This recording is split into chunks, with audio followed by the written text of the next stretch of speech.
पुणे में इंद्रायणी नदी पर बने पुल का हिस्सा जहां नदी में डूबे रहे कई लोगों का किया गया रेस्क्यू। कुछ लोगों के अभी भी फंसे होने की आशंका है।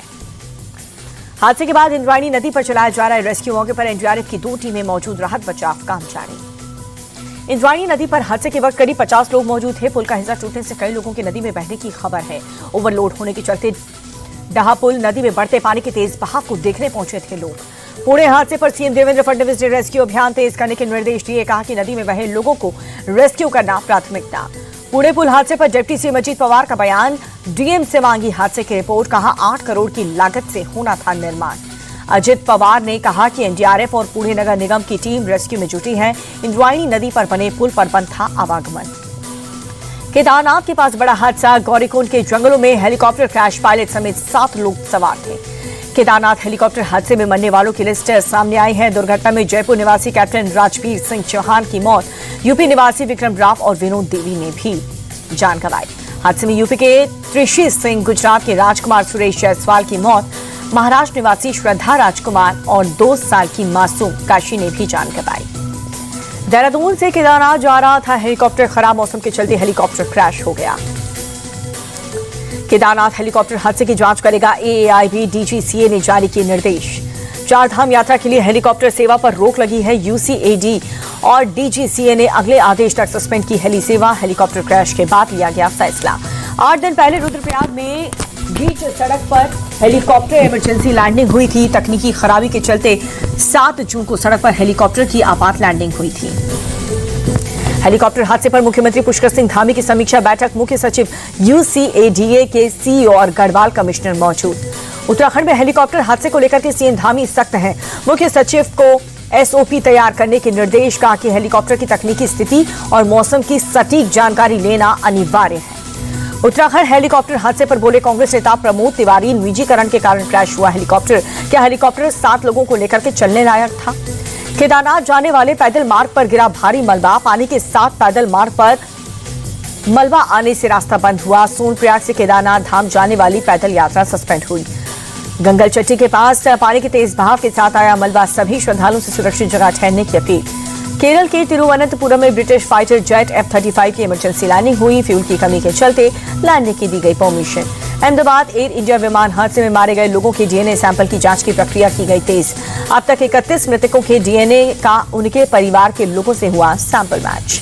गुजरात फॉरेंसिक लैब में 36 एक्सपर्ट की टीम डीएनए सैंपल मैच करने में जुटी है। पीड़ित परिवार से संपर्क के लिए बनाई गई 230 टीम। डीएनए मैच के बाद विमान हादसे में मारे गए 24 लोगों के शव उनके परिवार को सौंपे गए। शवों को पहुंचाने के लिए फ्री एम्बुलेंस सर्विस का किया गया इंतजाम। लखनऊ दौरे पर गृह मंत्री अमित शाह 60,000 से ज्यादा नवनियुक्त कांस्टेबल को नियुक्ति पत्र सौंपे। सीएम योगी आदित्यनाथ भी मौजूद रहे। कांस्टेबल नियुक्ति पत्र वितरण कार्यक्रम में बोले गृह मंत्री अमित शाह, यूपी का पुलिस बल देश में सबसे बड़ा।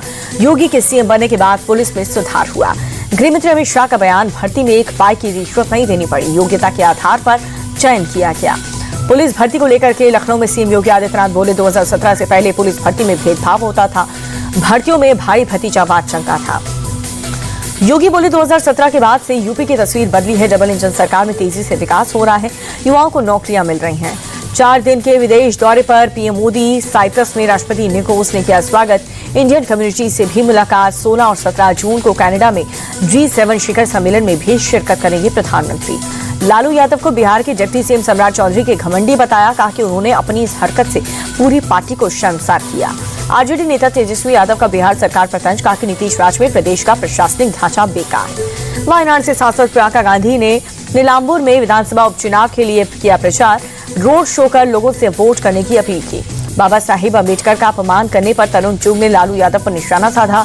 बोले, लालू ने अम्बेडकर की फोटो अपने पैरों पर रखी, ये भारत की सोच और संविधान की सोच का अपमान है। हरियाणा के सीएम नायब सिंह सैनी रेवाड़ी दौरे पर जिला जेल के नवनिर्मित परिसर का उद्घाटन किया। कई स्थानीय नेता भी मौजूद रहे। यूपी के मथुरा में बड़ा हादसा हुआ। मसानी इलाके में एक इमारत ढही, मलबे में दब करके 3 लोगों की मौत, राहत बचाव का काम जारी। एनकाउंटर में मारा गया वांटेड अपराधी शाहरुख। सोलापुर में पुणे क्राइम ब्रांच की टीम ने ढेर किया। 23 साल के शाहरुख पर कई केस दर्ज थे। एनकाउंटर पर सपा विधायक अबू आजमी ने उठाए सवाल। कहा कि शाहरुख के एनकाउंटर की होनी चाहिए जांच। अगर आरोपी ने 7 राउंड फायर किया तो गोलियां कहां गई? पुणे के चिंचवड़ नगर में स्क्रैप और फर्नीचर की दुकान में लगी आग, दमकल की गाड़ियों ने आग पर काबू पाया। दिल्ली के आरकेपुरम में बिजली की तार में गिरा पेड़, चपेट में आकर के करंट लगने से 2 लोगों की मौत। आरकेपुरम में करंट लगने से हुई मौत पर सौरभ भारद्वाज का बयान, कहा कि दिल्ली में 3 बार की बारिश में 9 लोगों की हुई मौत। सरकार किसी भी दुर्घटना की नहीं ले रही जिम्मेदारी। मुंबई के कई हिस्सों में सुबह सुबह हुई हल्की बारिश, मरीन ड्राइव पर मौसम हुआ सुहाना। देहरादून में कई जगहों पर तेज बारिश, भारी बारिश के चलते कई जगहों पर जलभराव, सड़कों पर गाड़ियों की रफ्तार हुई धीमी। जयपुर में भी बदला मौसम का मिजाज, कई इलाकों में हुई हल्की फुल्की बारिश। कन्नूर समेत केरल के कई इलाकों में हुई झमाझम बारिश, कई हिस्सों में हुआ जलभराव। वीकेंड के चलते पहाड़ पर पर्यटकों की भारी भीड़, हरिद्वार में गाड़ियों की लगी लंबी कतार, रेंगती नजर आई गाड़ियां। हरिद्वार ट्रैफिक सीओ की लोगों से अपील, सड़क पर गाड़ी न खड़ी करने की दी सलाह, गाड़ियों के चलते ट्रैफिक पर पड़ता है असर।